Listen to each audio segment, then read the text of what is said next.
Family adoption প্ৰগ্ৰেমৰ আগতো ভিডিঅ'ত আপোনালোকে খুব মৰম দিছিলে আৰু তেনেকুৱা ভিডিঅ' দিবলৈ কৈছিলে। সেয়েহে আজি ফিল্ড ভিজিটৰ নতুন এটি ভিডিঅ' লৈ আহিছোঁ। ফেমিলি এডপশ্যন প্ৰগ্ৰেম কি, কিয় কৰা হয়, এইবোৰ এইটো ভিডিঅ'ত নকওঁ, যিহেতু আগৰটোৰ ভিডিঅ'ত ইতিমধ্যে বিতংকৈ কোৱা হৈছে। এইটো থাৰ্ড ইয়াৰৰ প্ৰথমটো family adoption programme. As always family adoption programme বুলি ক'লেই সকলোৱে খুব এক্সাইটেড হৈ উঠে।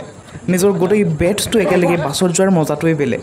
যদি ৰাস্তাটো আৰু অকণমান দীঘল হ'লে হয় তেতিয়াতো কথাই নাছিল। এইবাৰ আমাক 5 দিনীয়া গ্ৰুপত ভগাই দিলে। আমাৰ গ্ৰুপত এজনী ছোৱালীও আছিল, গতিকে ফেমিলিটোক কথাবোৰ অলপ সোধাত সহায় হ'ল। যিহেতু মতা মানুহবোৰ কামত ওলাই যায় আৰু অকল মাইকী মানুহবোৰহে থাকে, গতিকে আমি ল'ৰাবোৰে কিছুমান প্ৰশ্ন সোধাত অকণমান অসুবিধা পাওঁ। কিন্তু আজি হীৰামণিয়ে খুব সহজভাৱে সকলোবোৰ সুধিলে। আমি গৈছিলোঁ মোৰ এলটত ফেমিলিটোলৈ আৰু সদায় নিচিনাকৈ আজিও খুব সুন্দৰভাৱে আমাক চাৰিওজনকে আপ্যায়ন কৰিলে। জাষ্ট ফিল্ড ভিজিট কমপ্লিট কৰিলোঁ। চবেই নিজৰ নিজৰ ফেমিলিৰ পৰা আহি এঠাইত গোট খালোঁ আৰু বাছ নচলালৈকে ধেৰ আড্ডা মাৰিলোঁ। জেগাখিনিও আছিলে খুব সুন্দৰ আৰু ধুনীয়া, বতাহ মাৰি আছিলে আৰু আমাক সংগ দিবলৈ এজনী ছাগলীও আহিলে। মুঠৰ ওপৰত আজি ফেমিলি এডপশ্যন প্ৰগ্ৰেমটো খুব সুন্দৰভাৱে গ'ল, বহুত প্ৰডাক্টিভো হ'ল আৰু লগতে সকলোৱে খুব উপভোগো কৰিলোঁ। Until next time, bye bye.